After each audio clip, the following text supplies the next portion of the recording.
Welcome back to the Nerdrotic podcast. My name is Gary Buechler. I am live in San Francisco, California, and I come to you from nerdrotic.com. And down in San Diego is my good friend and co-host, Dennis Bithoulkas. What is up, man?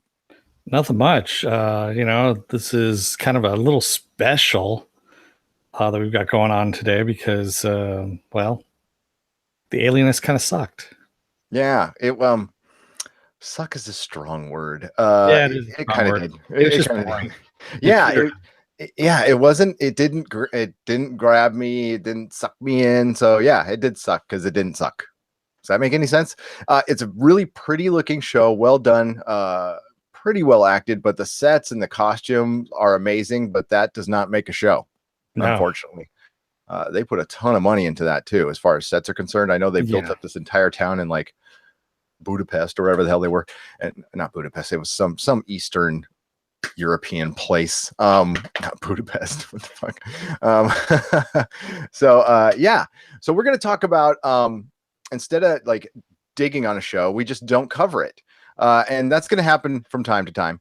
So we're going to spend, instead of like not doing anything, we're going to talk to you for a little while tonight about shows we like and shows that are coming up that you should be watching, we think you should be watching, and shows that are running right now that if you haven't watched, you need to watch. And there's two out in particular that are great that we're going to get into. How you want to do this, Dennis? You want me to talk about Electric Dreams real quick? yeah. Go ahead. Get I that haven't out. seen it yet, so you go for it. Okay, so I have seen 4 episodes of Electric Dreams. And for the most part, it is very, very good. Very well done. Very Black Mirror. I'll give a quick review of the first one. Careful, there's going to be spoilers. No, you know what? I'll keep this one light. I'll keep it spoiler free. The only knock I have on the 4 episodes I've seen is 2 of them have the same subject matter in the first episode, or the Okay. first 4 episodes. Like 2 have the same exact themes. So I don't know how good of a decision that was. They were both pretty good individual episodes on their own. But the first one is called Real Life. It's got Anne Paquin and Terrence Howard in it, and it deals with virtual reality.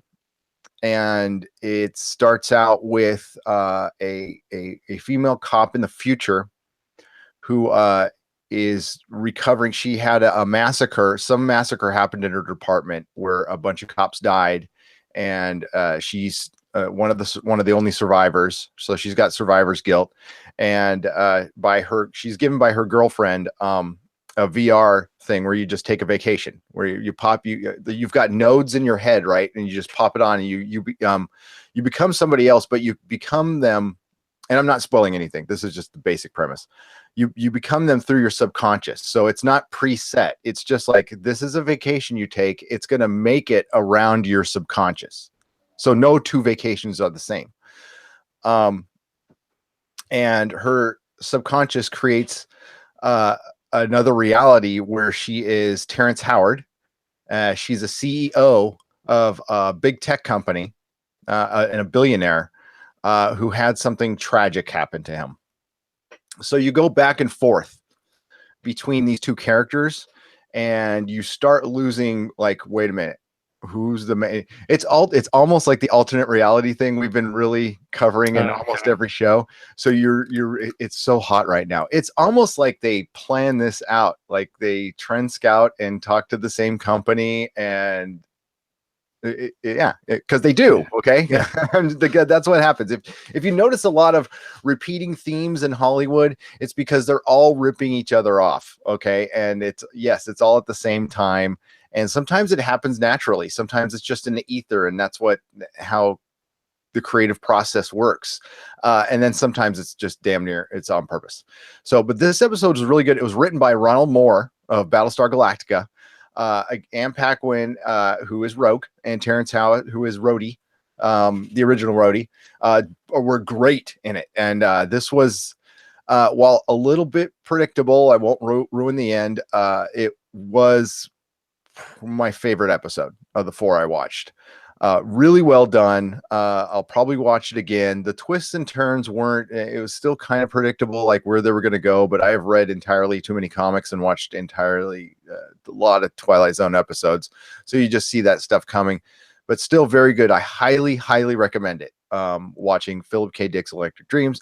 Both Dennis and I are huge fans of Philip K. Dick. And yeah, I definitely check it out. Again, I didn't want to spoil the end. Usually we do recap and spoil, but I'm not gonna do that today, especially if you haven't watched it. But yeah, definitely thumbs up. And I love Ronald Moore. Love Ronald D. Moore. So he's the man.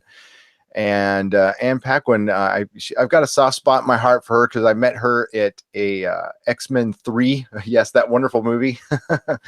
They did an event in San Francisco, right under the Golden Gate Bridge, because that's where Magneto moved it over to Alcatraz, even though the distance between Alcatraz. Spoilers. Yeah. I know, right? So yeah, and I got to meet her and she's pretty cool. So I highly recommend Electric Dreams, everybody. Great show. It's on Amazon Prime.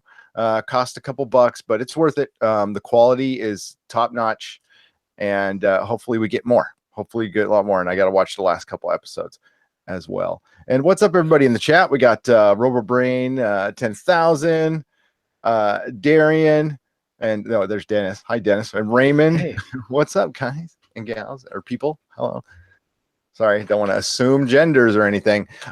So Dennis, let's just talk about the TV shows that we're watching right now that are really good, that maybe some people aren't watching. And they're like, there's going to be 500 scripted television shows this year. Yeah. And about 400 or about 10 of them are going to be good. So, and 490 will be bad to average. But the good ones are really, really good. Which one do you want to talk about first? You know what? Let's start with Happy. Why not? Because it just got renewed for season 2. Yes. So why don't we talk about Happy?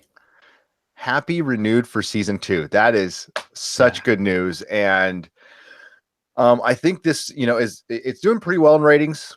Oh yeah, it's doing really well in ratings. And it's doing really well on the secondary, like downloads and being viewed on apps and iTunes and all that stuff, and YouTube TV. And it's critically acclaimed. Not that we care about that, because critics have pretty much disconnected from us fans a long time ago. So I am just pleased as punch that this is a great show, man. This is it really is. It's almost at Ash vs. Evil Dead level for me. Sorry, I was just reading a comment there from Raymond. He was what is back, and you just said, "How is the TV show related to the 1984 movie Electric Dreams?" In title only. Yeah. I remember that movie too. So I do too.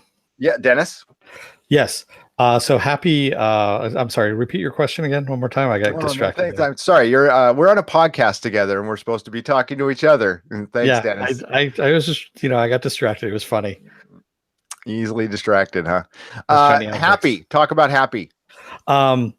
Great show. Honestly, I wasn't sure if they're going to be able to squeeze a couple episodes out of this, let alone an entire season, just based on the book or the 4 books they had, and pleasantly surprised. I mean, not only are they squeezing out, not squeezing out, but just literally putting volumes and volumes of material out there, but they keep getting better and better, and they keep topping themselves every episode, which is really hard to do.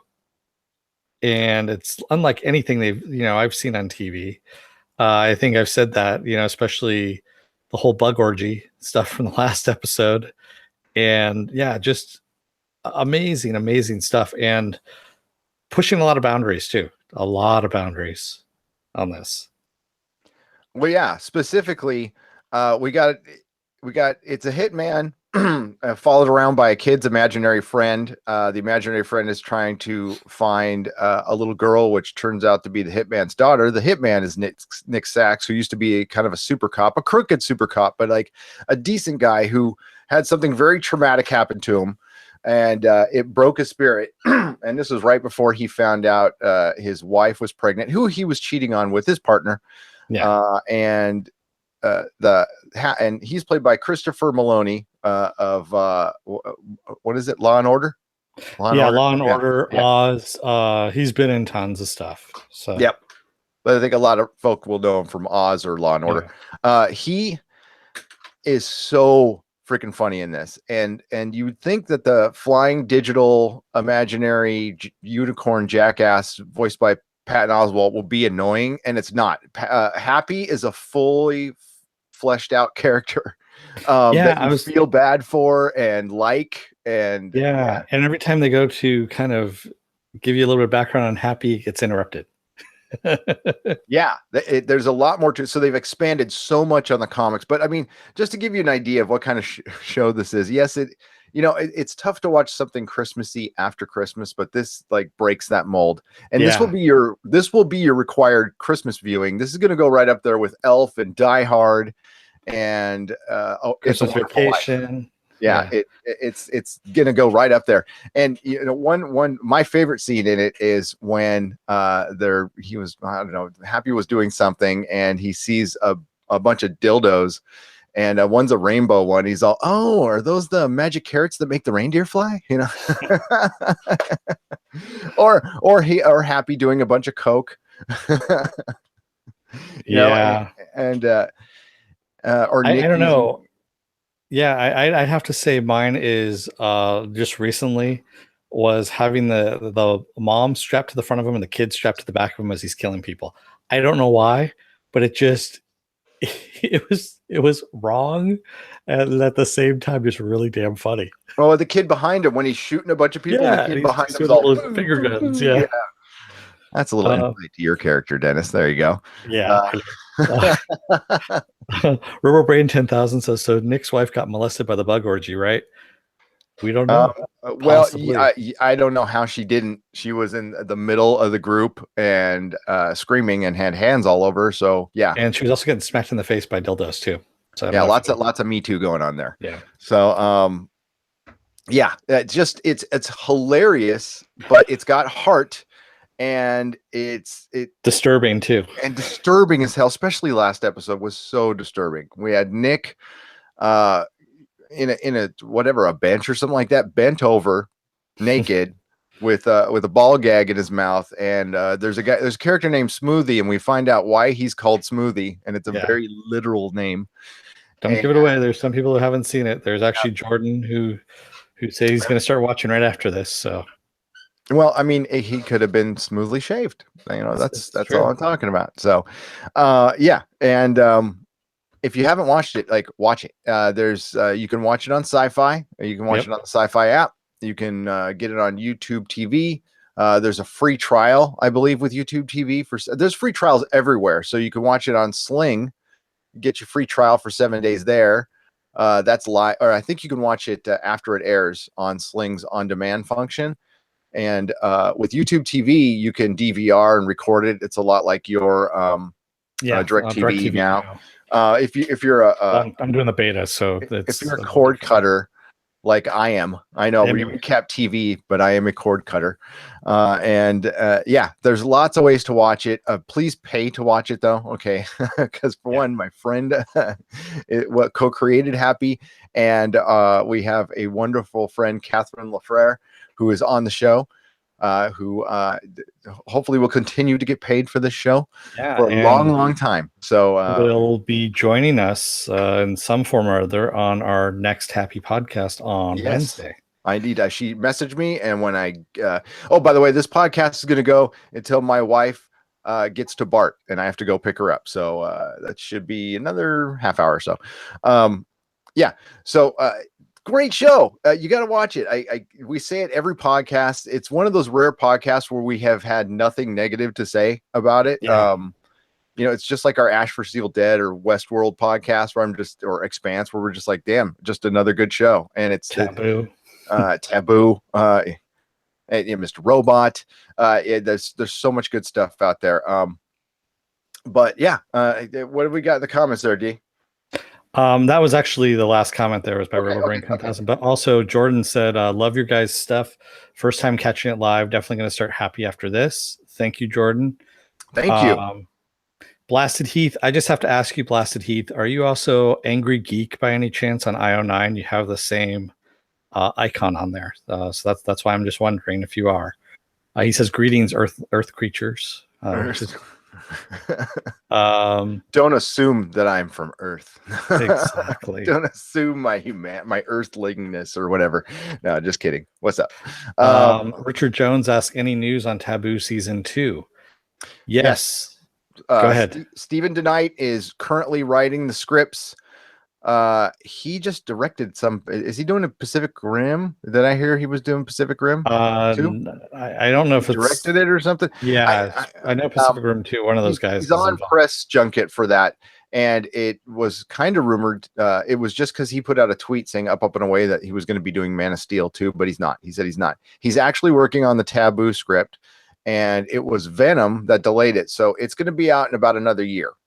So look at about the same time it came out in 2019, so early 2019. Tom Hardy's going to film it soon as he's done with Venom. So which he just wrapped on. Yeah, which was all done in pretty much a studio, just mocap and stuff. So yeah, that's cool. Yeah. Taboo is coming, and that is a show. Like if you haven't watched Taboo, go treat yourself. That's a great show. Another show that we're loving right now, and I don't think a lot of people are catching it because it's at 9 o'clock. It's buried on Stars. Stars has been going through a lot of crap right now. It's not even airing in New York City, which just sucks. You can catch it on the Stars app. If you have Amazon Prime, you can get the Stars extension. Again, that's another 7-day free trial. Is a show called Counterpart.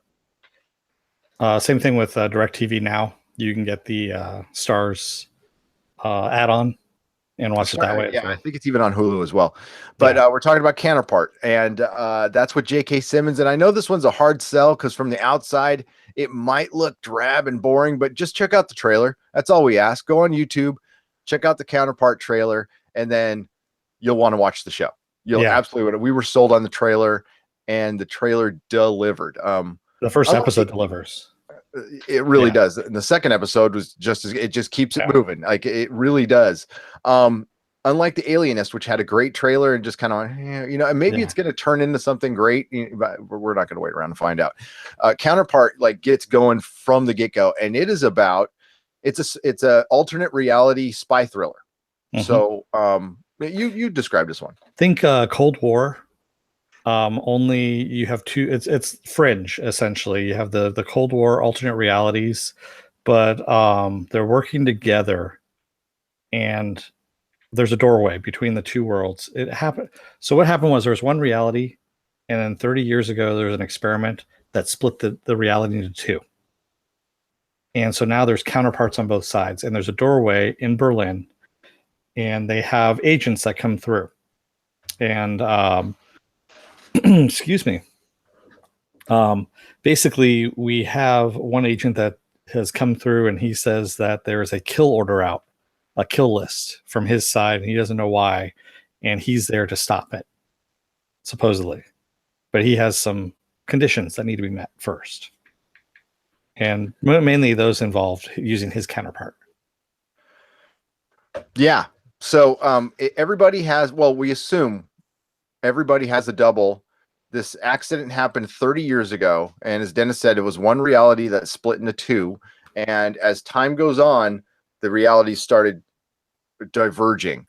Now, we don't know I assumed that there's a meek Howard, there's Howard Silk as a character, and there's a nice version, and there's a very confident, could be evil, but could be good version. And we start out with the meek Howard. So you just assume that that's our reality. That's the main reality. But I wouldn't assume that at all. And I wouldn't assume that there's only two. I think we're starting small here, and everybody has a double, we think. And it's very rare to ever meet them if you do it all. And they're able to profile people. So that's why there's clandestine groups in each side that use people's doubles. If they, in this whole spy versus spy thing they're doing, they use their double to profile them, basically. They learn about their childhoods. They learn about their habits because they get a read on them. Yeah, because like a lot of their habits stay the same, even though their personalities have split quite a bit. And right now it's really too early to tell, but it looks like their personality split on not a good bad, but on your nature a little bit. Yeah. So it's really fascinating, and this just the whole premise. You could have so much fun with this premise. Like it could kind of like 12 Monkeys spiral out. We were just asked. Yeah. We were just asked if there was any other good shows on Sci-Fi.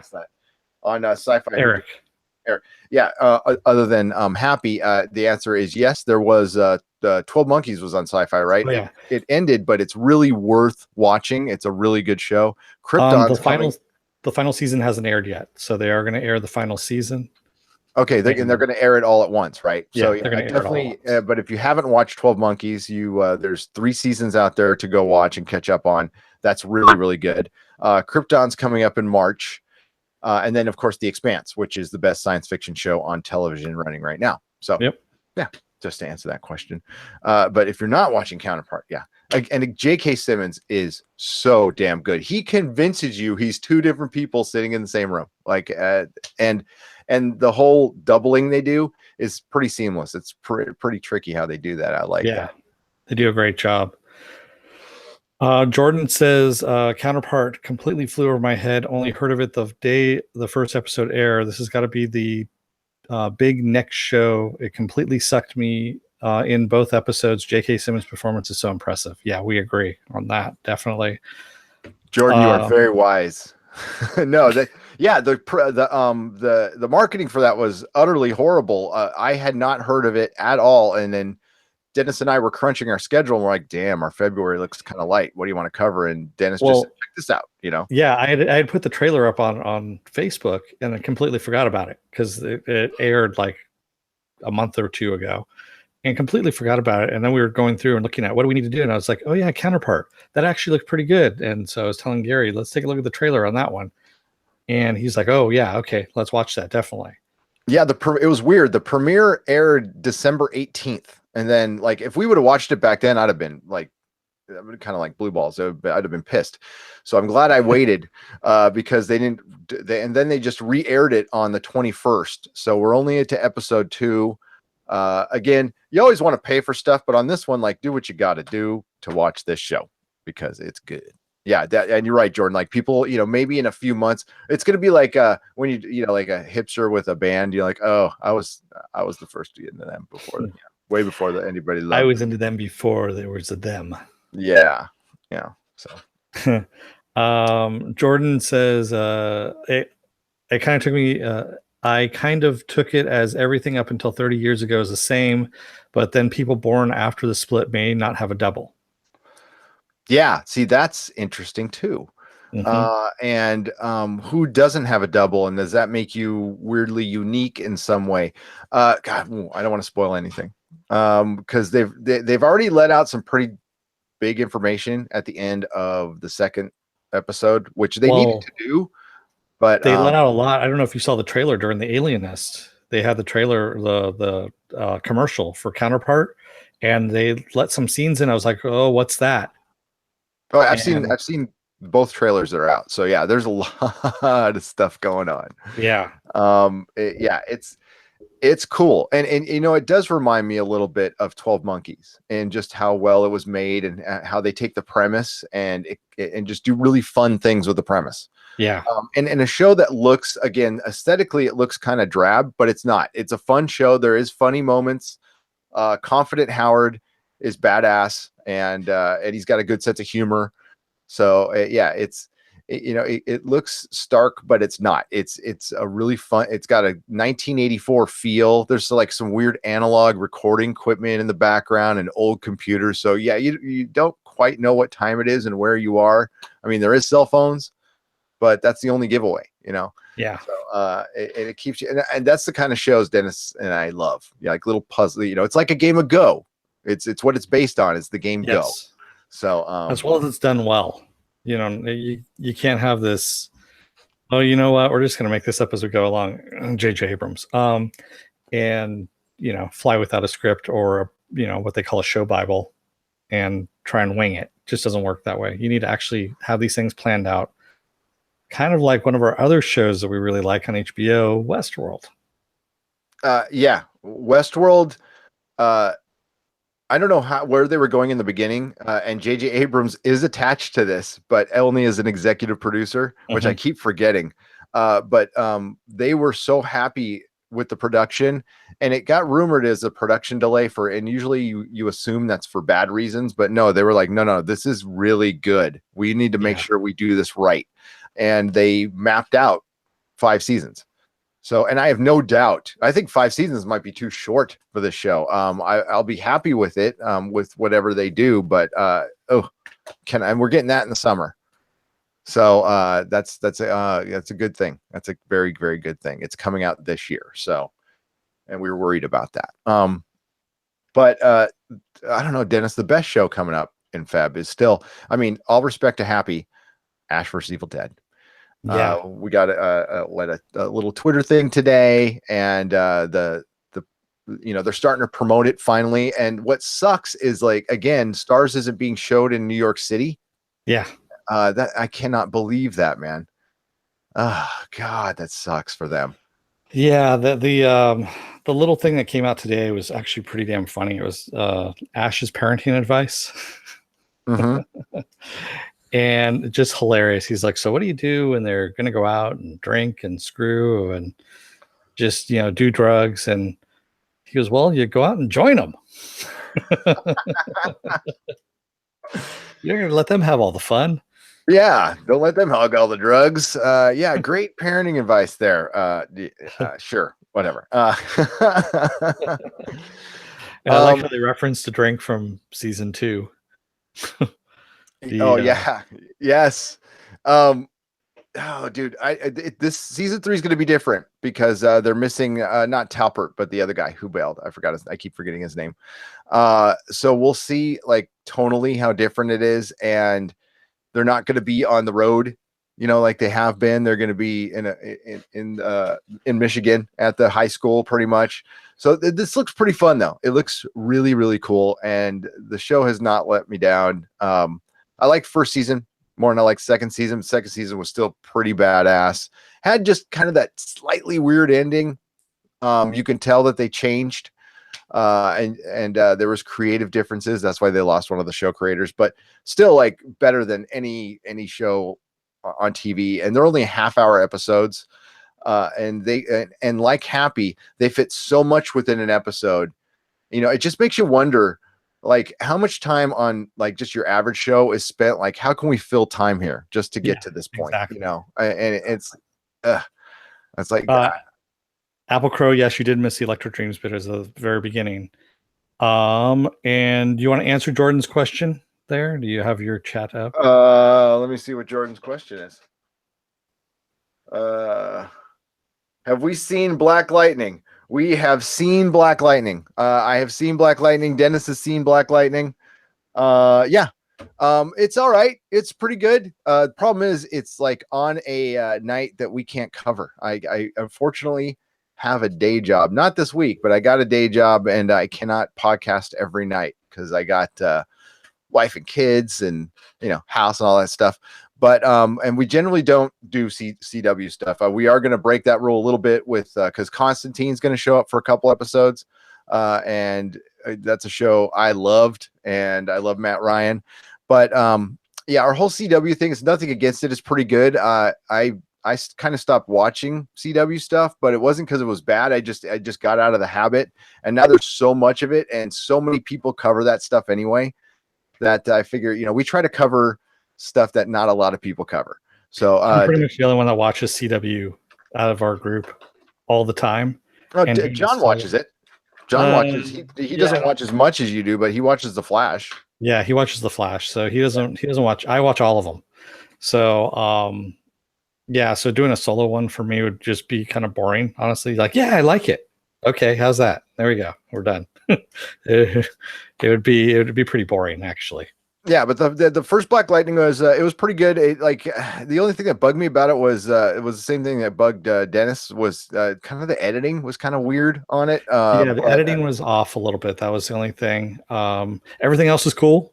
The second episode actually I liked a lot better. It picked up a lot more on the story, and yeah, I was kind of digging the character. What's the name of the guy playing Black Lightning? He's good. I like him. See, I only know damn. I forgot the actor's name now. I love that they got a middle-aged dad playing a superhero. That's awesome. I'm so down with that. He's been in a lot of stuff too. Can't see now. I've got to look it up. So you get to see what middle-aged dads. We don't see a lot of, I mean, yeah, we see a lot of dude superheroes, but not a lot of, guys with not that he's got dad bod or anything, but you know what I mean. Cress Williams. He's good. Yeah, everybody was pretty good at it. It was a pretty solid show, and it was very different from your regular CW fare. It seemed it was a lot more serious and a lot less talking about your feelings in hallways. So yeah, so it definitely it gave me a vibe a little bit of Arrow season 1 and 2 when it was taken a little more seriously. It's become self-aware to me a little bit, CW, but I haven't watched anything in like a year, so I can't really judge it too harshly. Yeah, so Cress Williams, he was on Veronica Mars, he was on ER. Veronica Mars, that's where I know him from. Prison Break, Friday Night Lights. He's been in a lot of stuff. Heart of Dixie, Code Black. So yeah, he's been in a lot of TV, a lot of movies too, and yeah. Definitely good stuff. Yeah. So the other thing, I guess, what we got, Ash versus Evil Dead. We can always talk about Ash versus Evil Dead. What do you? The Tick. Actually, Richard Jones says. Oh yes, that is like a complete brain fart on my part. Yes, The Tick. That I knew I was missing a show, and that was it. And it's all coming out the same weekend. Before we do that, Rubberbrain 10,000 asks, for Ash versus Evil Dead, do I need to watch the original movies to get into the show? It helps. But no, you don't need to. For what? For Ash? Yeah. No. They watch Army of Darkness and you should be good. Army of Darkness. I would just watch. I just watched Evil Dead 2, and I think you'd be okay. I would just watch Army of Darkness because it's freaking great. But no, you can. They catch you up.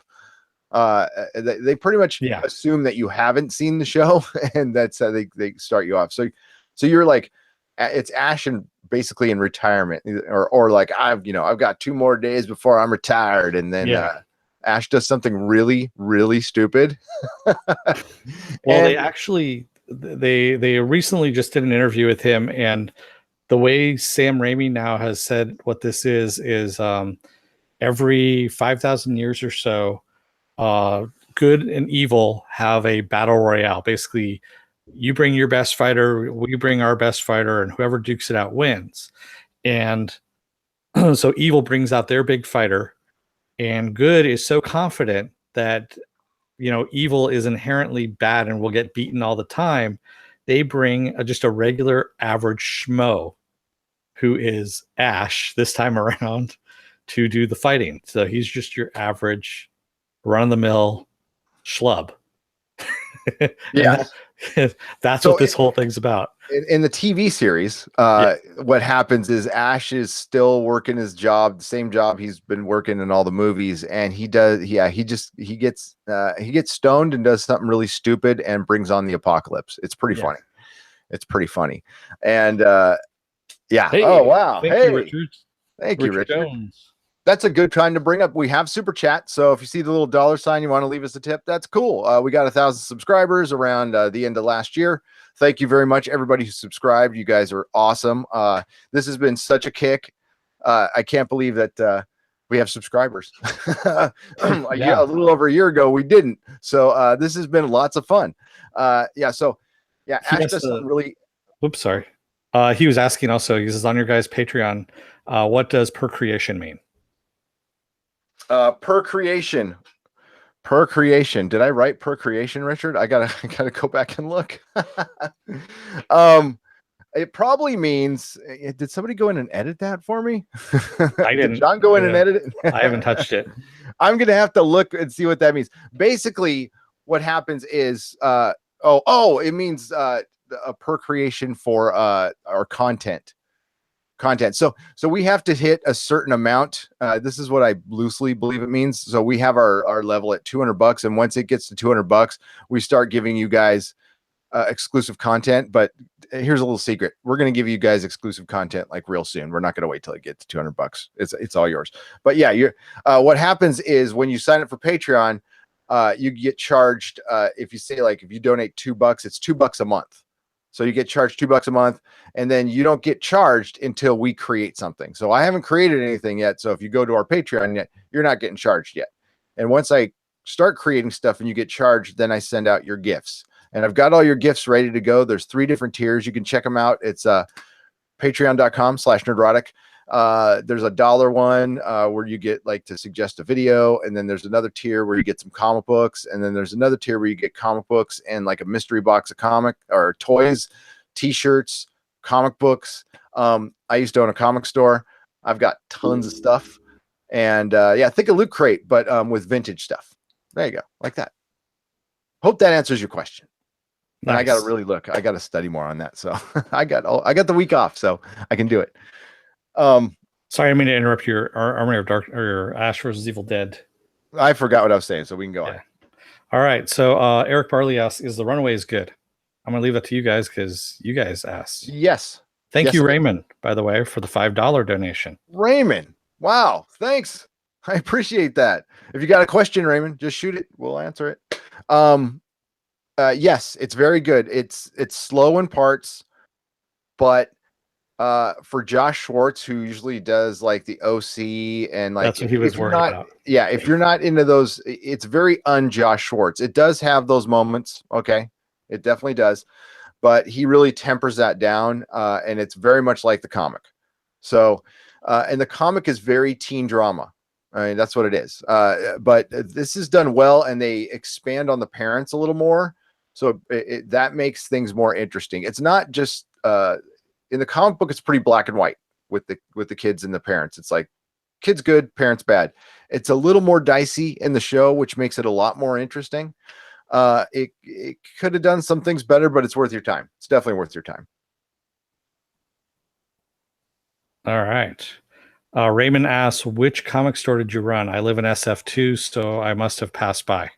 Comic Outpost on Ocean Avenue. It's still there. It's called the Comics Experience Outpost. And it's Ocean Avenue, Junipero. It's out by San Francisco State. It's actually been there for 25 years. I bought it from a guy named Orestes, who was called the Comic and Card Outpost for a few years. And then I bought it in early 2003.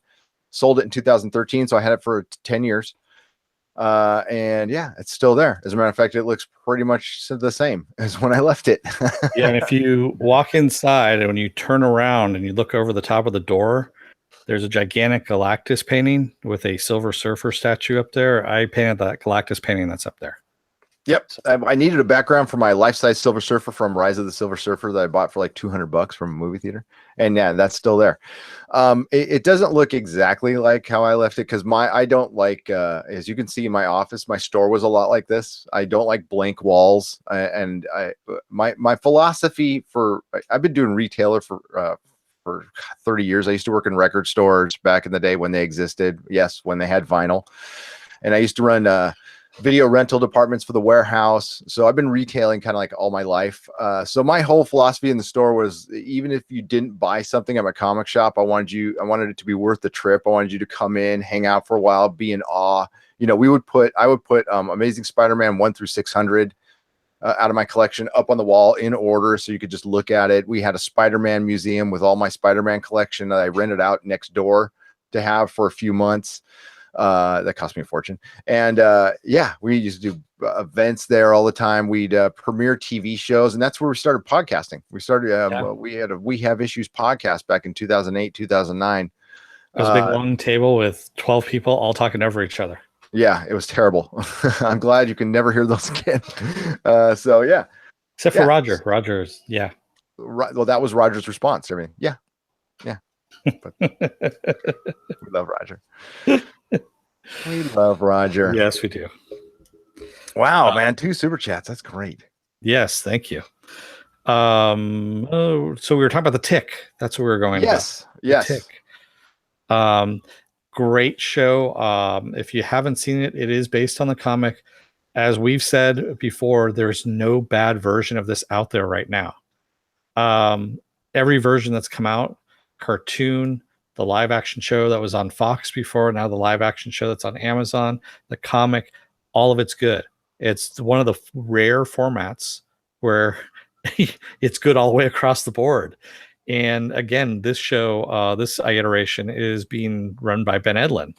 So the creator of the show, and it's really good. I actually just found, and I was showing Gary the other day, I just moved. So I uncovered a Tick book that I had signed by Ben Edlund and the guy who now plays Arthur on the show. We didn't know who he was at the time. Yeah. I feel so bad. And yeah, he's like, "Do you want me to sign it?" I was like, "Sure, okay." I don't know who you are, but yeah, go for it. I know. I was like, I did the same thing right after Dennis. I started walking away. He's well, you want me to sign it too? I'm like, I was like, I don't know if I want this dude to sign my book, man. I don't know who the fuck he is. And it was Arthur at the show, but that was fun. That was fun. Yeah, Ben Edlund. Yeah. I had my beard was like halfway down my chest. He's like, "You look like you're gonna kill me." I'm like, "Oh, not today." I'm just gonna watch you sleep for a little while. What's up, Brian Smart? Yeah, we do get some loving once in a while. It's we feel the love here. Yeah, we do. We every time. Very inappropriate places, by the way. I always show it. I show my therapist on the doll work, or I get touched. Really? Where Gary touched you? Yeah, it's pretty much all over. No, you just show the therapist where Gary touched the doll. No, yeah, I like him. Wasn't so package though. Jordan asks, any new shows you're anticipating?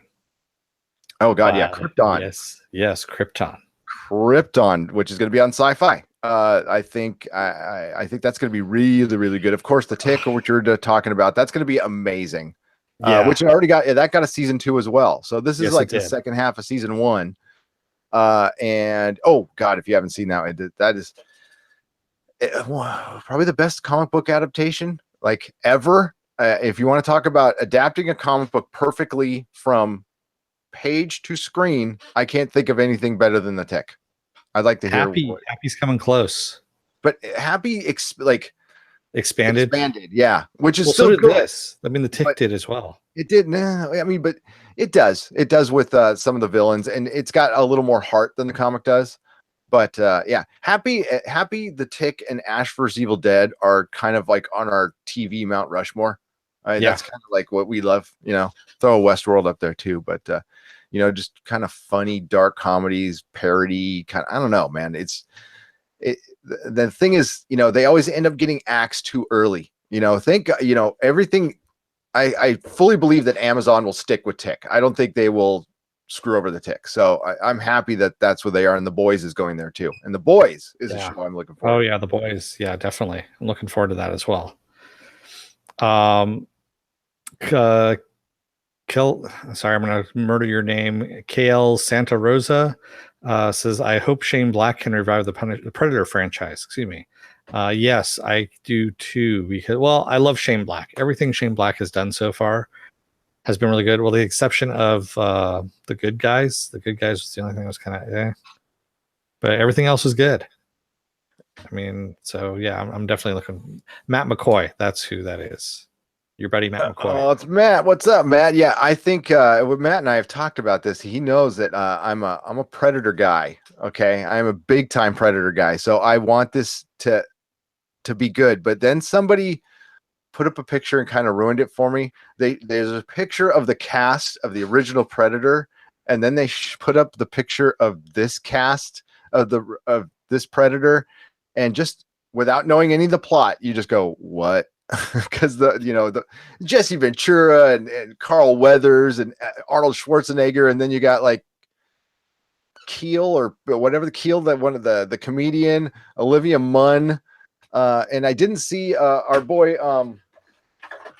oh God, why am I forgetting his name now? The Tom Jane. Isn't Tom Jane supposed to be in it? Yeah, Tom Jane is in it. Yes, but I think he came on later after that. photo was taken. He did? Yes. I meant to show this. This is for you, Matt. That's why I'm digging around in my drawer. If I can get to my, this is my wife got this. Okay, this is when you know you have the right woman or partner. When she gets you this in London, and this is basically was my engagement ring, my little predator head ring. I always promised to show that to Matt. So yeah, got that in London. That was my engagement ring. Pretty cool. Cost you like $10. Richard Jones asked, do you think in Westworld they will go to another world like Japan? Yes, they've already shown Samurai World at the very end of, if you watch the entire season, at the very end, the very last episode, we do see Samurai World. We see the that different area. Yeah, I think they will. I don't think we're going to fully expand the park. No, next year though. I think next year is they keep saying it's just about anarchy. So it's the rise of the robots, but don't you think it's a little early? You know, we just finished the first season. And I've rewatched it 3 times now, and it's weird how the way I watch it, I'll keep this in I statements, that like you really like Dr. Ford, right? You like Dr. Ford. You empathize with him. He's an I don't know. He's creepy. He's an evil yeah. bastard. He kills everybody, and Yeah. it's because he was going to lose his job, so he wipes out a bunch of people, and he probably had something to do with killing his partner. And then later on, he realized his partner was right, so he remade his partner. And yeah, there's something way more going on than what's on the surface. So yeah, last year they introduced us to the park. This year is going to be just complete freaking anarchy, and then the military is going to come in and they're going to lock it down, and then we're going to find out what the other project was besides Westworld.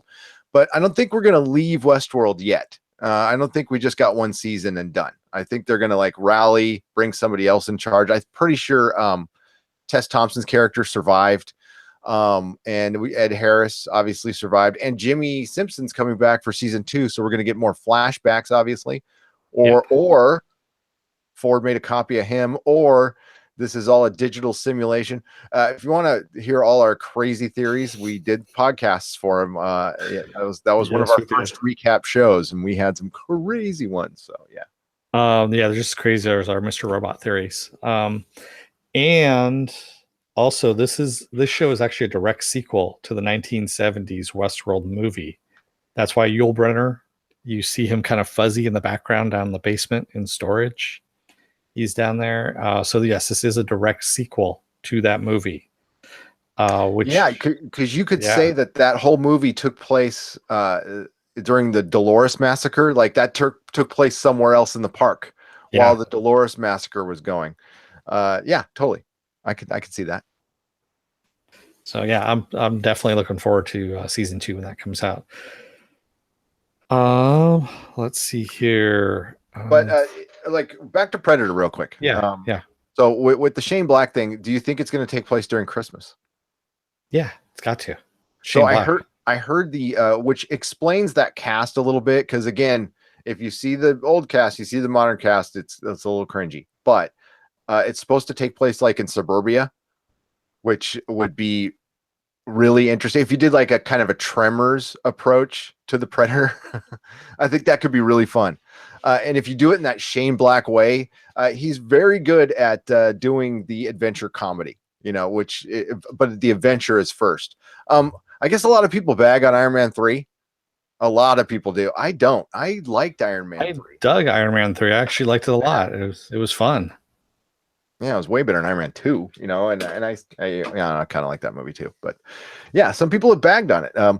I have not seen The Nice Guys, so yeah, there's some things I liked about The Nice Guys. I mean, it captured the 70s perfectly. As someone who grew up in the 70s, yes, it captured it perfectly, especially with Earth, Wind, and Fire playing that the drugged out disco party, you know, in the Hollywood Hills. I was laughing my ass off when I saw that, and I was like, yeah, that actually captures it right there. But yeah, the rest of the tone of the movie was just, it was off. There was something that was weird, and I think it had to do, I'm not a big fan of who's the guy in Blade Runner 2049? Ryan Gosling. There we go. I'm not a big fan of his. He doesn't emote well, and yeah, there's something just, he grates me really, really wrong for some reason. Yeah, I haven't seen him in enough stuff. I just know. Yeah, I just remember from like that Disney Channel movie he was on. I can't remember the name, but like that is imprinted in my brain. But not the name, just his look. I don't know. But Yeah, the here's me looking angry. it reminded me of Marky Mark in the Funky Bunch back in those days. Here's me looking sad. But Kiss Kiss Bang Bang is the shit. That is a great movie and saved Yes. Robert Downey Jr.'s career. That led up to Iron Man. So yeah, we love Shane Black. Okay, what is it? You liked Blade Runner? I'm sorry, what was that? Was that Matt? He liked Blade Runner Blade Runner 2049. 2049. I did not. I did didn't either. not. And I feel weird because I like so many people liked it.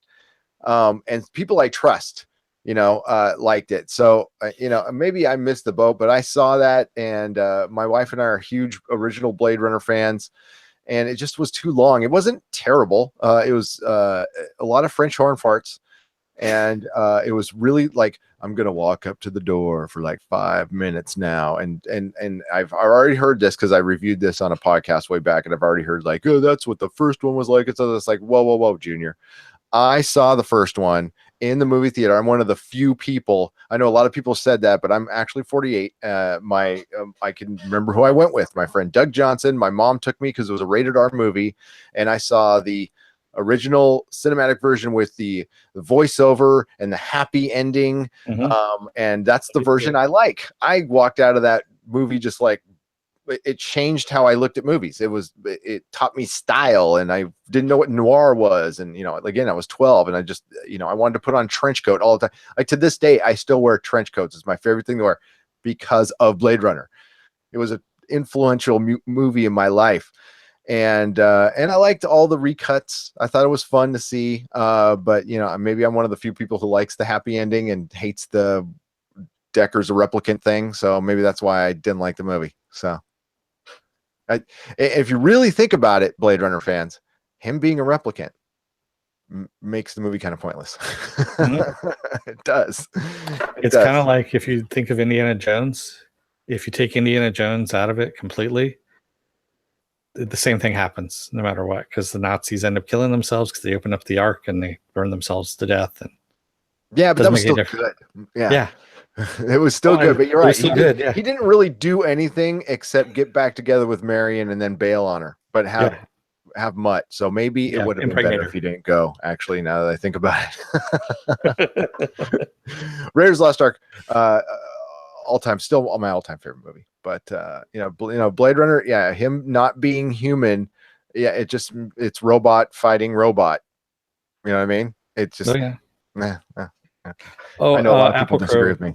Apple Crow says, if you don't like slow burning films, I won't suggest Beyond the Black Rainbow then.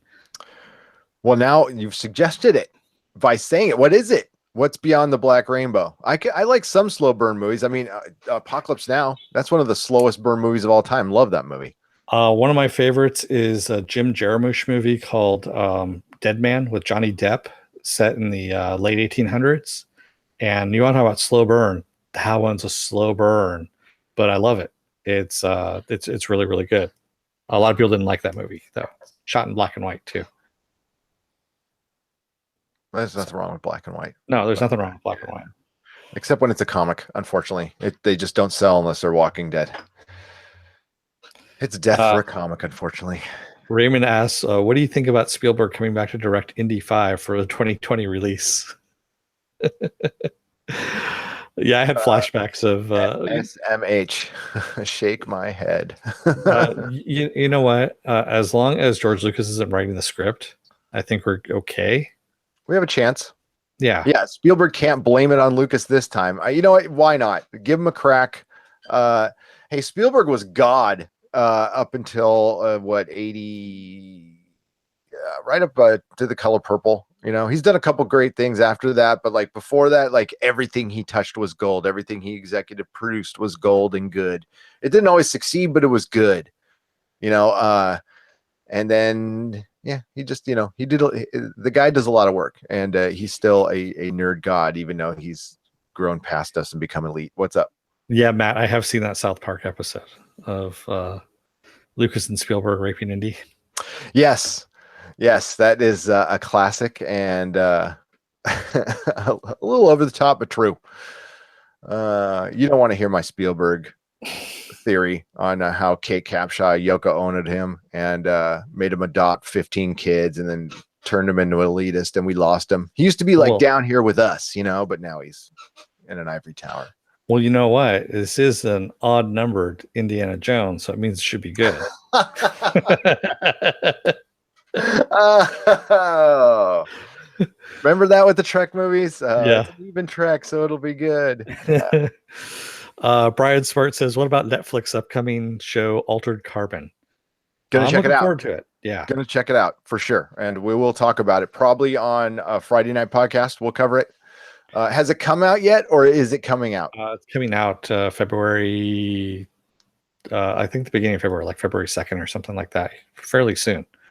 Isn't the guy who played Flag in Suicide Squad? He's in it, right? Yeah, he's good. I like him. So I'm gonna definitely check that out. That looks fun. Matt says he directed a commercial filmed at my previous employer as I was working. He did? Your previous employer? Which previous employer? You've had so many, Matt. No, I'm just kidding. Matt gets around. Yeah. So Eric, I can't wait for Mute as well. That the Duncan Jones movie that's going to be coming out. That's a direct. It's supposed to be actually in the same world as Moon, his other movie, and I can't wait for it. Honestly, I'm a huge Duncan Jones fan. So, yeah. What's the name of that movie? Well, Melissa wants to see it now, and I forgot the one about where you have to be quiet all the time, or the monsters will come. Oh, Silence. Yeah, Silence. Yeah. That looks pretty good, actually. I kind of want to see that. That looks like it might be very stressful to watch. Yeah, I mean, well, yeah, Moon is amazing, Jordan. Yeah, it is. Yeah, it's one of my favorite movies. I actually have it on DVD. I actually bought it because all the proceeds for that Blu-ray go to Duncan Jones because he owns the Blu-ray release rights on that, because Sony released David Bowie's son needs money. Well, no, the thing was Sony screwed him out of the Oscar nomination on that one by releasing it on DVD before the awards ceremony, and you can't have a movie go up for an award if it's released on DVD first. So why did they do that? Was that Amy Pascal's Sony? It was, wasn't it? Yeah, they did it purposely to screw him out of the awards because he owned the rights to it. Because he would get a bonus. Yeah. Yep. That sounds like Amy Pascal. That is messed up. Oh, damn, that is messed up. And it would have won. That's what I remember I was talking about it. Like, how did that not get nominated? That was obviously the best picture that year. Yeah, and I mean, Sam Rockwell would have gotten nominated. Rockwell should have won. Yeah, that was a robbery. That's why, I mean, who watches it? Screw that show. I mean, it's dumb. And screw the Grammys, screw them all. We could just talk about what our favorite stuff is on YouTube, and we don't need their approval anymore. They're just old gatekeepers, and your time has come. Ooh, that was harsh, wasn't it? But yeah, we don't need those people's. Yeah. So I'm going back a little bit here. So let's see. Mute comes out tomorrow on Netflix. Okay, cool. Yeah, nice. I'm off this week. And Matt says that with Jeff Goldblum, it'll air during the Super Bowl, and I wasn't supposed to talk about it, but I quit. So screw it. Oh, really? McConnell Chrysler. Oh, that is cool. That's cool, Matt. Yeah, I quit my job too, Matt. I did. I was actually supposed to start. That's why I shaved my beard. If you guys, I don't know, saw me a month ago, I had a huge beard. I had to shave it to make an impression. And starting my new job, it was supposed to start actually today, but due to an administrative error, I get another week off. Yes, so I start next Monday. Very, very excited. His face was as smooth as a 40-year-old baby's butt. A 40-year-old baby's butt with a 5 o'clock shadow. Exactly. Apple Crow says, I still defend Star Trek V as one of the best films about the characters. Yeah, you know what? I didn't hate Star Trek V. I didn't. Yeah, the Search for God. It wasn't bad. I was actually just watching it recently on Stars because they were doing the whole series. They have them all up there, and I still want to do the now that we have Spock has a sister that we now found out about from Star Trek Discovery, and he's got the half brother Cybok. I still want to do the series where you have his sister, his half brother, and him living in an apartment in future San Francisco, and they're all about getting lattes and finding out what the Vulcan alcohol limit could actually be. Yeah, and then after that's the pilot episode, and then Sarek comes back going, "Listen, I had an illegitimate kid, and I'm dead, so you got to watch it." So yeah, it's two Vulcans and a poser Vulcan and a baby. That's right, a Gary Marshall production, even though he's dead. Filmed in front of a live studio audience. Yes, I would definitely want to see it. No, Star Trek V was cool. It was, I mean, cheesy, like, what does God need a spaceship? But but it's in Yosemite and they're singing camp. Yeah, I loved it. And I don't know how old you are. Who said that? Apple Crow? Apple Crow, yeah. Okay, so like the whole rumor that whole year was Kirk was going to die in that episode. Remember? Yeah, that was going to be the last Star Trek movie, and Kirk was going to die. And people were freaking out, and it looked like right up until the end he was going to. He always remember what he said in that movie, which kind of comes true in Generations. He's I'm just afraid to die alone. Yeah, which he essentially does. Because Picard buries him and never talks about him again.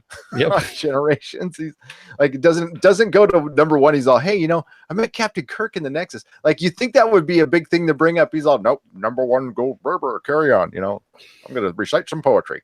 Some Shakespeare. Some more Moby Dick. Sam Rockwell did play a thug in the first Ninja Turtle movie. I forgot about that. He did? Yeah, he was one of the Foot Clan thugs. You remember that from the 80s? I do, yeah. 90s. From the 90s? Yeah, early 90s is when that Ninja that when the Ninja Turtle movie came out in the 90s with the puppets and everything, with all in the suits? Was that the 90s? I don't know. I get them mixed up. Yeah. Well, I know. One decade I was sober. One decade I wasn't. So it was in the probably transitional period, probably. Yeah. Jordan 1991. Oh yeah, definitely not sober. Yeah. Not 91. No. Jordan also asks, what do you think about New Mutants 10-month delay? And PG-13. Yeah. 10-month delay, PG-13. Yeah, it's a horror movie. If it wasn't fully shot, I would say this sucker would get canceled. I think they're going to reshoot the crap out of it. Yeah.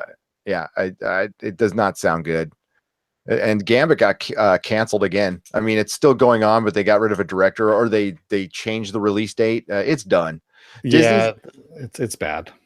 Kevin. The kind of weird news today was Kevin Feige is not going to be doing any press for Black Panther at all. Okay. Why? So the spin, and this is believable spin, but it's not the entire reason. Don't believe it, and you got to read between the lines on this one. But the spin is he doesn't want to answer any questions about the Fox Disney deal because they think he would get peppered with a bunch of Fantastic Four and X-Men, which he would, but he gets asked those questions anyway. And he's like, I don't want to pull attention off the Black Panther, so I'm not going to give any press. I would say that's 25% true. The other part, because they talk about other movies all the time when they're on these press tours. Yeah.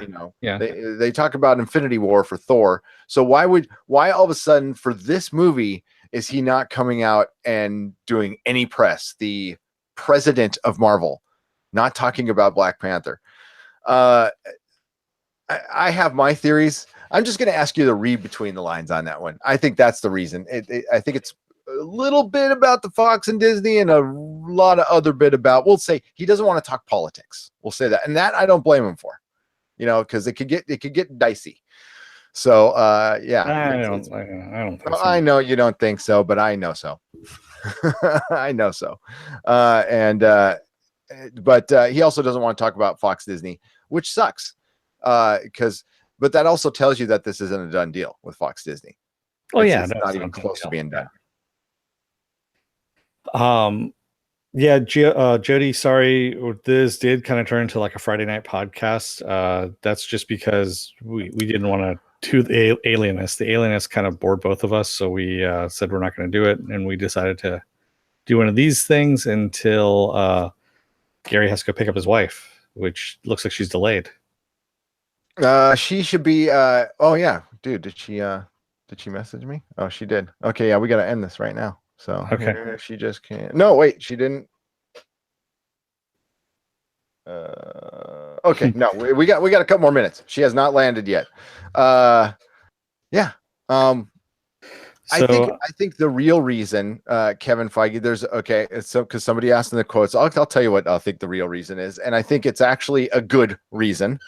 Is this is an African American movie, and he doesn't want to take the limelight from Black Panther. That's kind of what I'm reading it, and he doesn't want to take it away from the creators, and it kind of will give a, I don't know, it would just be politically, he could get some politically insensitive questions, or like even if it's like a light political question, they don't want to answer that because it can be a lot of times you can get trapped in that or misquoted, or it could be a lot of bad things. So as with I'll give you a great example of somebody just putting on their Twitter, up and away was Stephen DeKnight today. He put that on his Twitter. Now he probably should have thought about that before he did it. Then like within 2 seconds, everybody thought he was directing Man of Steel 2. So it's little stuff like that, especially with the internet, the way the nature of the internet, that if you just misstep on one little word or something like that while you're answering somewhat of a sensitive question, you're screwed. You could lose your career. So it's just best not to say anything. And I get that. I totally get that. And that can go for Fox or Disney, or that can go for a lot of other things. So I think he's just playing it safe. That's what I think he's doing. Jody, there's been tons of marketing for Black Panther. Tons of marketing. I see it every single. I see a commercial every time I'm watching TV. So, what did Jody say? I'm sorry, I missed it. Jody said, "How much marketing has been done for Black Panther?" They red carpeted tonight on Twitter. It was pretty much all over Twitter. I've seen a lot. I don't see a ton of stuff though, Jody, because I'm I'm a cord cutter, so it's either a YouTube commercial or you know what I don't see anymore. And this isn't just for Black Panther. I mean, this has been for Thor and just the last few movies. Is I don't see billboards anymore. I don't see billboards and the stuff on side of buses in San Francisco, which it used to be. I mean, Dennis knows that they used to. Yeah. Every new movie used to have a bus wraps and everything, and I don't see those anywhere anymore. So that's a little different. So I haven't seen as much with Black Panther, but as far as trailers and stuff on YouTube, I've seen tons. Hey, Jordan, I agree with you. Jordan says it's going to get $140 million opening weekend. It's already sold out. All the pre-ticket sales. Oh yeah. So I think it could break some records. For one, this is the lead up to Infinity War. This is a pretty popular character. This is a character that this is how you do it, by the way, is you don't do the origin first. I love that introducing them a little bit in another movie and then doing their movie, kind of like doing a test. And that was such a great idea. And I kind of hope they do that with every character from here on out. Like, give us a little, and they're going to do that with Captain Marvel too. They're going to show her a little bit. I think that's a great formula that you should use. It looks like they just put a ton of money into this movie, and yeah, it looks fun. It looks really fun. So Thor was fun. This looks fun. Arturo, I didn't skip over your question. He says, do you guys think that The Simpsons and Bob's Burgers and Family Guy will be canceled because of Disney? Because we know what Arturo says about Disney. Ooh.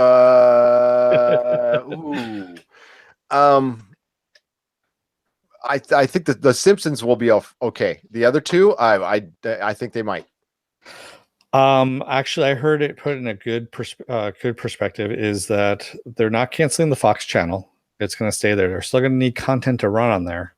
So it's got at least another good 2 years before anything changes. It depends on how much it costs, because the reason they're buying all this stuff up is for streaming service. It's not for the damn network. It's not for the channel. That's that's dying. That's going to be dead very soon. But they're still going to keep it going for at least 2 years. Oh God, yeah, at least more than that. The thing they got to worry about more and more, the more I think about it, is when I'm watching Netflix. Okay, we all watch different streaming stuff. Mm-hmm. When I'm watching Netflix, I got the 4K package, and it's seamless. I mean, it's beautiful. And so many of these digital, they are so far behind. That's the point I'm getting to, is like they not only have to get content, and they have to build a platform, they have to make that platform good.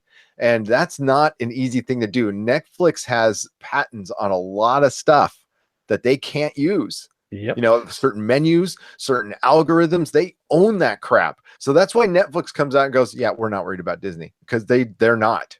They are absolutely not. And Netflix is worried about Amazon. So Yeah. Amazon is right on their heels.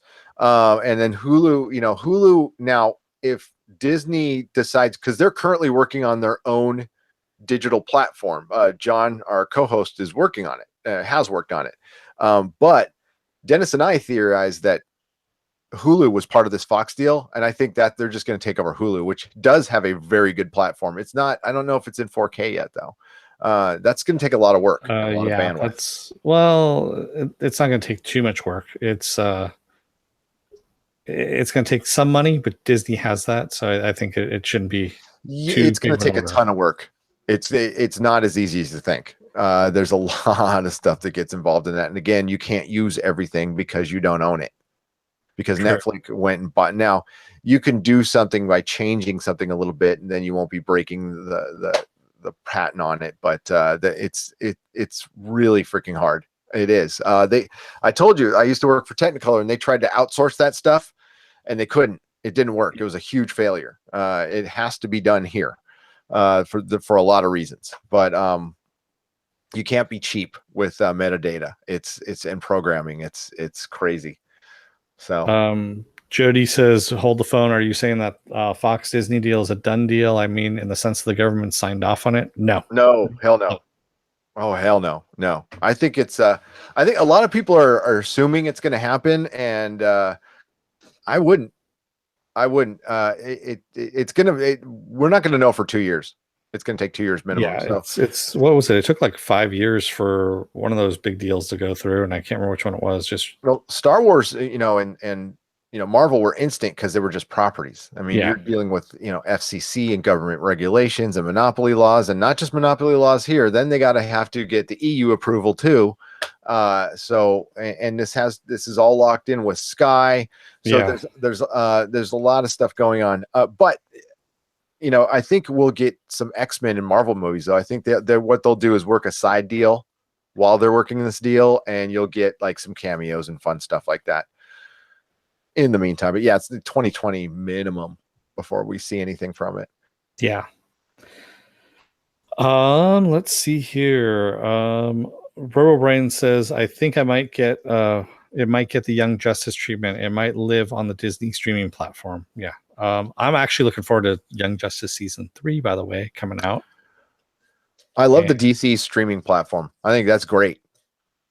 I'd love to see a Marvel streaming platform, and then, you know, yeah, which I guess will be the Disney one. But you know, I love that they just did a DC one. That's great. I love most of the animated films. I was just watching, going through. I was watching New Frontier, and I love those, man. They're so New good. Frontier is awesome. That's a good movie. The book is even better, but I mean, yes, it is. It was good. Rest in peace, Darwin Cook. Yeah, gone too soon. Oh, love that guy, man. I keep checking my phone. Yeah, I was gonna say. So, how are we looking? 9. She's got to get on BART. So that's, you know, she'd probably be here in like 10 minutes or so. So we got a few more minutes. It's 9:30 right now. Yeah, we can. Let's get to the rest of the comments, and then we can wrap it up. Jody, I haven't watched tonight's Supergirl episode. I don't have CW, and it's not part of the DirecTV Now package. It's the only channel they don't have because it's tied in with CBS, and they don't have CBS either. So, and I can't get it over the airwaves because now I live out in El Cajon, which is otherwise known as the Devil's Armpit, and I get no CW signal out here. Okay, so is CW on CBS All Access? No, it's got its own app. It's got its own app. So I watch it on the app. So you watch it the day after on the app. Okay. Yeah. It's better that way anyway. Yeah, CW doesn't. It's not on Sling. It's not on YouTube TV. It's not on any of that stuff. So yeah, you can get CW for free online, definitely, Raymond. But like I said, you got to wait till the next day for the content to air. That's the best way.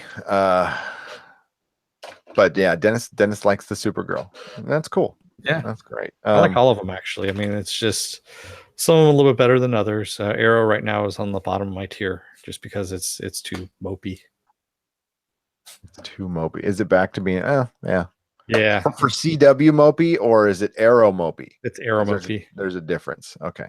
So talking about feelings in hallways. Exactly. Why did you betray me? Because I had to. But now I'm going to let you back in again. No, Until but you lie to me again. yeah. Yeah. There's a little bit of that in Runaways too, but not as bad. It's just Not I as keep bad. banging my head against the wall on that one. It's like, come on, man. You guys learned that lesson like 5 times already. No, and that's probably why I fell out. I told you why I fell out on those. It wasn't for anything it did bad. Actually, I watched. I think I ended on all the good seasons. It was first season of Legend of Tomorrow. I think it was Flash season 3, Arrow season 4, or something like that. And after I watched that Supergirl pilot that I know they re-edited, but I saw it at Comic-Con before it came out, and the original version, and it was god awful. So I was Yeah, it was. it was the crowd in there was silent when it ended. They're like, oh, but apparently they went and re-edited it and made it much better. So, well, I heard tonight's Supergirl episode. We get Lex Luthor's power suit. We get Computo mentioned. We also hear about General Zod and Superman. There's something that happens. There's a lot of stuff that happens in tonight's episode, so I'm actually looking forward to it. how about the character of Supergirl? Is she interesting? She's in it. Or do they need to just keep adding in other stuff? Dude, I'll tell you what. I'll be honest with you with the Supergirl stuff.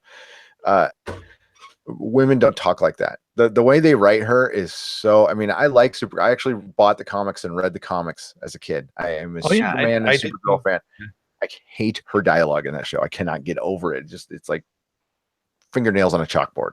Sorry, but that's why I don't watch Supergirl. The other stuff I'm okay with. So I like the Superman episodes were pretty cool. I did watch those. I like seeing Superman. I want him to come back. Really good. Arturo asks, have you seen the new Full Metal Alchemist live trailer? And if so, do you guys think it'll be any good?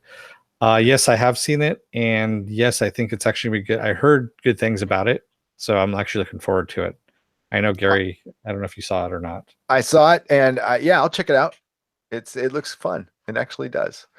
But I mean, I don't know. I also like that. I know people hated it, but that Battle Angel trailer that came out, I kind of like that too. I know a lot of people were ripping it, but I like, it looks kind of cool. Oh, with the big eyes. Yeah, with the big eyes, but that's the way it's supposed to be, I guess. I don't know. Yeah, but it did look pretty CG, but whatever, Sometimes I'm okay with that. It depends. Jordan was talking about Legends of Tomorrow and Constantine being on. He says that apparently Jax is leaving and getting replaced with Kid Flash, which isn't the best news. I like Jax a lot better than I like Kid Flash, because the guy who plays Kid Flash is just kind of boring. And I kind of wish we got the old Robbie back to join with Jax at this point to become Firestorm. I think that would be awesome to have 2 big knuckleheads. Well, now you have Jax actually being the engineer, and then you can still have Robbie be the knucklehead, but still the scientist. And you have the scientist and the engineer together. That'd be actually really kind of cool. Yeah. No, I was really bummed to hear that they were both leaving, and that's a weird decision. And it sounds like, I know the one kid who left from Firestorm, they said he left because he wanted to go explore other roles. I don't believe that for a second. I think they needed a place for Kid Flash, and I think the ratings haven't been spectacular for that show. So I think their thinking is we'll bring somebody from Flash over, and that might boost the ratings. As far as somebody who hasn't watched it a year, I'm way more interested to see Legends of Tomorrow, just because it's a group of superheroes doing different stuff, and it's like the one different CW show to me. And it looks like it's kind of like the most fun. So I am looking forward to the Constantine episodes. I cannot wait. We will be covering those. Yes. And you know what? If it's good, we'll stick with the show for the rest of the season and see how it does. See how we do. And Jordan, the Jax Robbie duo team up actually would have been closer to, I believe, when they revamped Firestorm for like the early 2000s. They kind of had the 2 younger guys together that became Firestorm, and I think it would still work instead of playing off the old and young thing. So yeah, and they'll probably bring him back at some point. I mean, that's the Yeah. Cool thing about Legends of Tomorrow, they bring it back. I just, as much as happy as I'll be to see Matt Ryan back as Constantine, it's like, just give him his own show.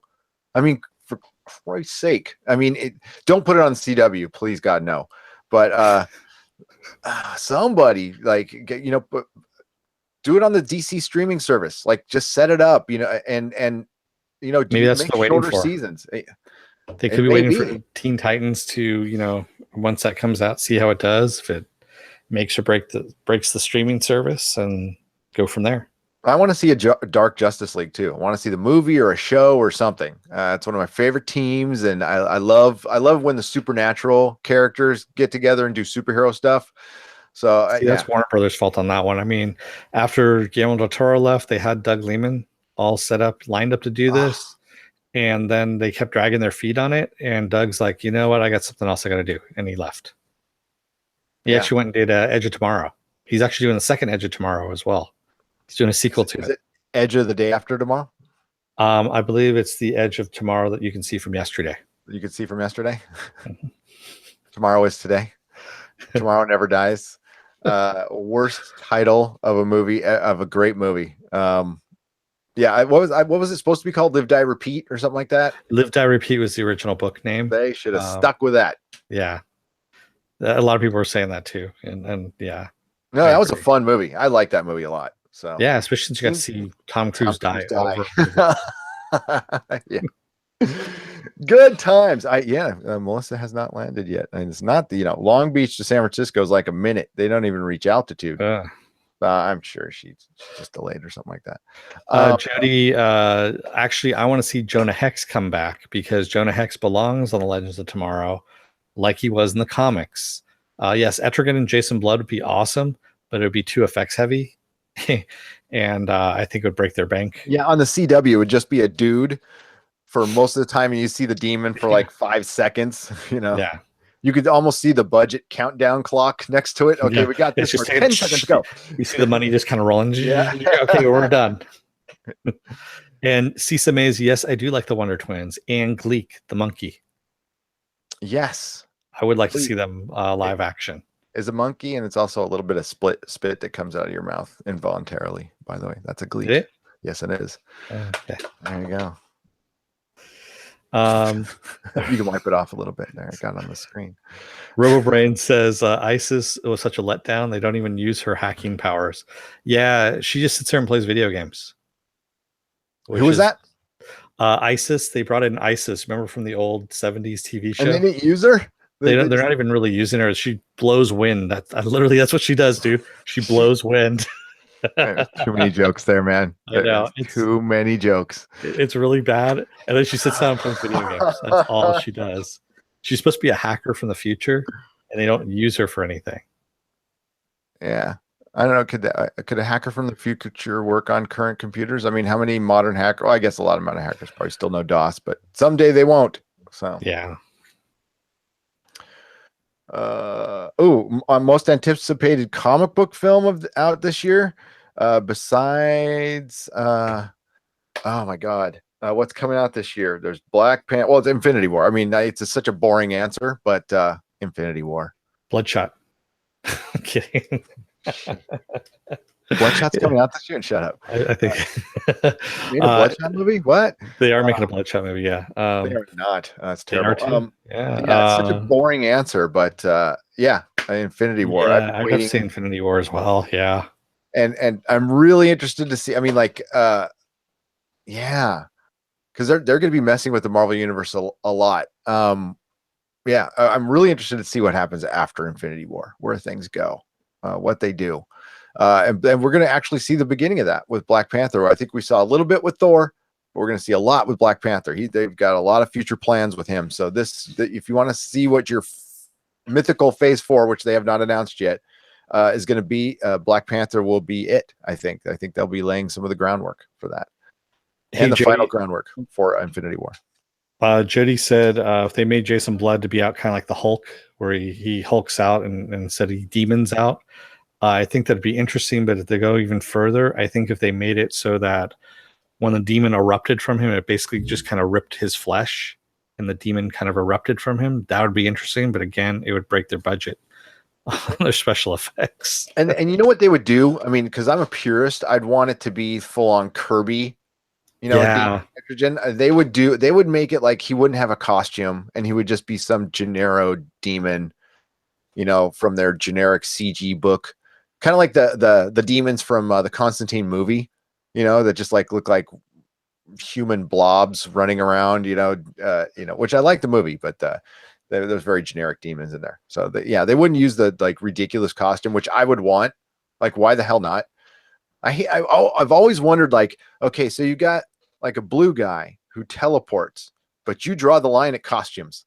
He's got a little yeah, devil's tail, but I you know. draw the line at costumes. I know. What?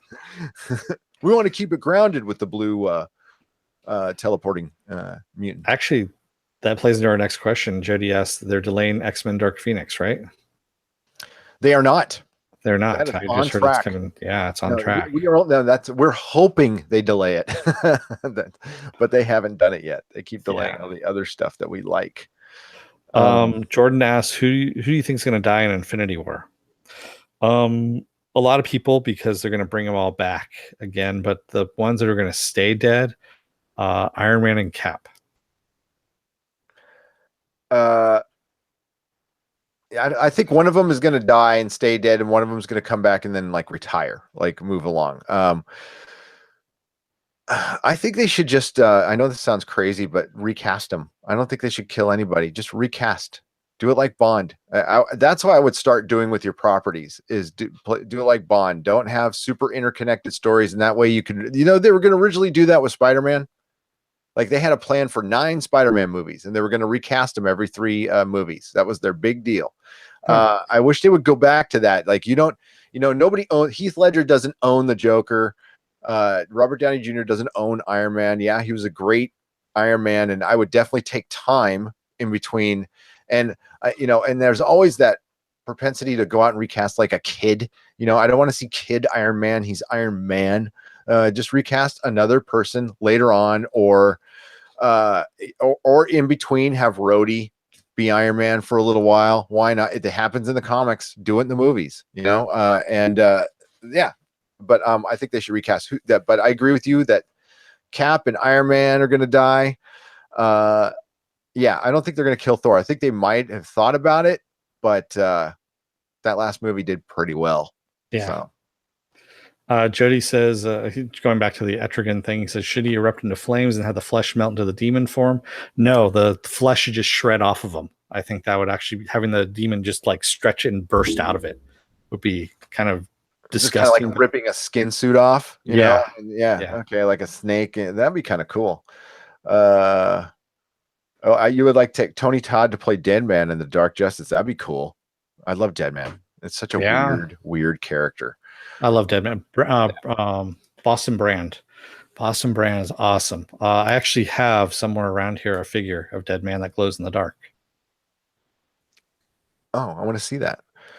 Jody says, yeah, recast with unknown but talented actors. Yes, like cultivate. Disney's good at that. I think they actually grow child actors on the studio. So they make them, clone them or something. And yeah, I would definitely do that. I would recast. I think it would be good. And in the meantime, you can also pass some mantles down. It's okay to do that. I think with like Iron Man and Cap, though, I think you could have somebody else be Cap for a little while, but people are always going to want it to be Steve Rogers. That's who they see as Cap. I mean, I'd be totally okay with, doing the Winter Soldier Bucky thing. It worked in the as long as you got like Brubaker to come in and write it, I'd be cool with it. Cause I loved Bucky as Cap in that Brubaker run. I thought that was great. I was actually kind of bummed they brought it back so soon. I could have gone with that for a couple of years. Yeah, no, I loved it. It was actually really good. Sorry, I'm going through. But they're going to miss the one thing they're going to miss in Phase 4 is, and I've even heard people getting tired of Robert Downey Jr. I'm like, you're crazy. That guy is the glue for everything. Yeah, his acting talent. He's funny. He's got more range than like he is. Far and above a better actor than anybody he's acting with. Chris Evans is a way better Cap than I thought he would, but he's nowhere in the league of Robert Downey Jr. as far as acting. They're going to need somebody to be the Robert Downey Jr. You need your linchpin, okay? And it's got to be a strong actor. I don't care what superhero it is. I don't give a crap. It could be, Paul Rudd, as long as, but he's got to have a presence, and they got to have a great actor or somebody, it might be Peter Quill. Like that would be my next go-to as far as your linchpin for everybody to kind of gather around or to be your main person. It's got to be, somebody everybody universally loves, or most people do anyway. And you can't easily replace Robert Downey Jr. I know that. I think they wanted Benedict Cabbage Patch to be that. Cabbage Patch.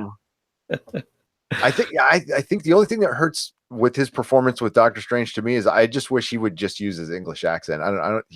Stephen Strange doesn't need to be American. No, he doesn't. They can use his English accent. I don't know. And his American accent isn't horrible or anything. I like him better doing his English accent. So it's a little thing, I know. Jordan says psyched for Incredibles 2. I completely forgot about that. Yes, I'm actually up for that as well. Yeah. Ooh, I might change my answer to Incredibles 2. And Jody asks, what about the Spectre on Legends? That would be interesting, but I don't know how they would do it again, because the Spectre is a lot of otherworldly kind of things, and it would break their budget. If they brought him in like in a season finale at some point, that would be fun. Yeah, he's a season finale kind of character. He's a kind of like, we're gonna end this. Yeah, you're screwing up too many things, and now's your retribution. All right. Yeah, Arturo's, do you have a call coming in, or? I do actually. So we could wrap it up in the next couple minutes. What does Arturo have to say? Arturo said, "I'd like to see the Thing in an Avengers movie." I would too. I want to see the Fantastic Four. I do. I just like the real Fantastic Four. I'm a genuine fan. My favorite, my second favorite comic run of all time is John Byrne's Fantastic Four run. It's just perfect comic book. If you like, it would be the first thing I handed, because like anybody could read it. It's, usually you profile the comic book reader, but that's the one run that I think if you are going to become a comic fan or have been one and you haven't read it, you will enjoy. You would just, because it's just pure good comic book fun. Yeah, I love Fantastic Four. And then you could bring in She-Hulk and do all kinds of crazy fun stuff, and go galactic as the Guardians of the Galaxy. I think it's a huge missed opportunity, screwing up with them. We're gonna make this our last question here. Yeah. Jordan asks, if you could see any superhero adapted into a TV show, movie, what would be your next for you? Something that hasn't already been done. What hasn't been done? What do you think, Dennis? Wow, that's a good question. I would have to say, off the top of my head, well, there's two of them that I would like to see. So one is a real Howard the Duck, not the since it really hasn't been done in the MCU other than that little throwaway thing, and we're not talking about the George Lucas movie. The other one that I'm thinking of is Lobo. Yeah, but I'm talking like a rated R Lobo, like a real Lobo. Yeah, I'm looking around my office to see if I can get ideas. God, because they're going to use. They haven't used them yet. So I love Warlock. I love Jim Starlin's Warlock, and if they did a Warlock in the vein of Jim Starlin, kind of like how they gave Thor so much Kirby love, that would be a dream come true. But I'm going to give a real basic answer on the TV show one. I want to see a legit Batman television show, like a straight up Batman detective television show done animated series style. You can ground it a little bit if you need to. Basically take Gotham and put Batman in it and make it like tone down the ridiculousness, like down to like 8. And that's what I want to see. Or you could also do She-Hulk as a TV show and make it a courtroom procedural based on. Yeah, we talked about that. Yeah. The She-Hulk rights are messed up. Yeah, Dennis and I are of the mind that She-Hulk should have been the first. I would have done her before Captain Marvel. That's all I'm saying. Captain Marvel is like, they could do. I don't know. That costume, You could, man. Whew. you could do Howard the Duck as a private detective, a la Jessica Jones, because that's what he is. He's a private detective, and just have the whole reaction being him being a duck. That would be cool. Okay. Yeah, I'm on Barton. Okay, no, I gotta go. You caught me off guard. I know I'm going to think of a great one. I'll tell it in the next podcast. Another thing I'd love to see is, and I know one character has been in movies, but we just won't count him, even though I like him. Is I'd love to see the Midnight Suns. So Brother Voodoo, Man Thing, Ghost Rider, Werewolf by Night. Get all the Marvel supernatural. That's the one thing they haven't done for one, and get them all together, or like a true Defenders movie.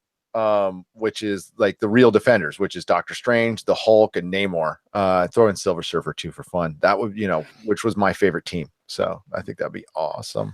This is straight up nerd shit here. No, I wouldn't say like Rocket Raccoon. I'd say he's more like Philip Marlowe, but as a duck. Yeah, Yeah, and like super sexist too. Like he's got to be like just like complete and total just the non-PC. side of Harvey Weinstein, because that's what he is. That's what he is maybe that's probably why they can't make Howard the Duck nowadays. And no pants. He can't wear any pants. No, absolutely not. That makes me want to see the Lucas Howard the Duck now. Gloria Cats. Yeah. All right, ladies and gentlemen, this went way longer than I thought it would. And thanks everybody for joining and the great questions and everything. We were supposed to do the Alienist, but it turned out okay. We wanted to do something tonight anyway. And I will be talking more about Electric Dreams, and so will Dennis. We'll watch them, and on our Friday Night Live, we're going to recap the rest of them. So I'll catch you up this week. Thank you again to Richard Jones and Raymond Verrata for both donating to us in the chat there. That was awesome. And we hope to see more of you guys in our Patreon. And also, where can you find our Patreon, Gary? Our Patreon is at patreon.com/nerdrotic. And starting next episode, we're going to start thanking everybody. We have 5 patrons now, which is fantastic. And again, thank you for the super chats. And everybody, thanks for joining the chat and hanging out with us. I love doing these. Yeah. These are absolutely the funnest thing to do. So these are great. Brian and Matt and Robobrain, and you help me out here. I just lost Cisa Mays, Jordan Kaminsky, Arturo's been here. Jody, we already said. And as I said before, Apple Crow was here. Raymond, Richard Jones, and Eric Barley. Thank you so much for joining us. You can catch all of our videos and podcasts at nerdrotic.com. If you have not subscribed to the Nerdrotic channel, please do and hit the bell. Your subscription is appreciated. We love it. We've gained like 30 subscribers in the last day, which is crazy. I am humbled and I love this, and this is so much fun, and I'm glad you guys can join us. Please join us Friday night for Friday Night Live, and we'll go for hours. Last one was short, so we're going to make up for it this Friday, and that's at 8 p.m. Our next podcast is going to be, we're doing 2. We got the happy finale on Wednesday. We're going to do that one a little early, probably around 8-ish. I don't know on the time yet, but I will be in contact. Please pay attention to our Twitter, which is at Nerdrotics, or our Facebook, which is facebook.com/Nerdrotic podcast. We do all our announcements and schedules and stuff, and we may have somebody from Happy on the finale. We're also going to do the X-Files after that, or maybe the next day. We'll see how it goes. And then, of course, Star Trek and Counterpart we'll be doing on Sunday. Dennis, anything else, man? No, that's it. Don't let the door hit your ass on the way out, America and the rest of the world. May the small folks sing songs of your greatness. Thanks, everybody. Good night. Thank you, everyone. Good night.